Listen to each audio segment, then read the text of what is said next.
Сен жүздөгөн жылдык ибадаттын сообуна жеткиң келеби?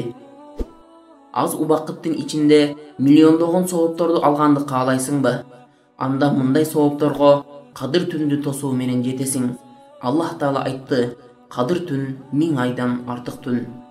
Бул аят туурасында тафсир алымдары бул түндө аткарылган жакшы иш аракеттер 1000 ай бою кылынган жакшы иш аракеттерден артык деп айтышкан. Тагыраак айтканда, бир түндө кылынган жакшылыктар 83 жылдын ичинде кылынган жакшы иштерден артык.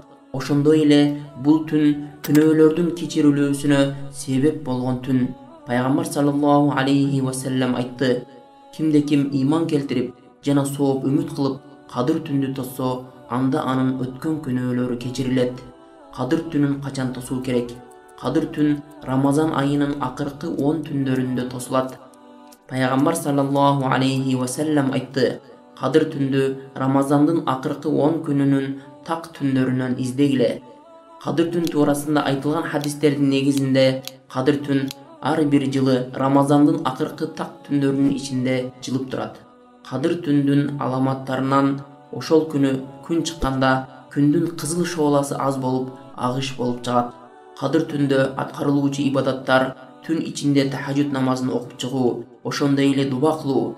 Айша радиаллаху анха риваят кылат: Мен, о Аллахтын элчиси, эгерде мен Кадыр түн кайсы түнү экенин билип калсам, эмне деп айтайын деп сурадым. Ал мынтип айт деди: Аллахумма иннака афувун тухиббул афва фа'фу анни. Маниси: о Аллах, чындыгында сен кечирүүчүсүң, кечиргенди жакшы көрөсүң, мени кечир.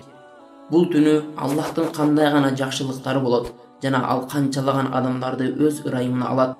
Мына ушул Аллахтын ырайымы жана жакшылыктары менен имандуулар сүйүнүшөт. Аллах Таала айтты: Айткын, бул нерселер Аллахтын жакшылыгы жана ырайымы менен болуп жатат.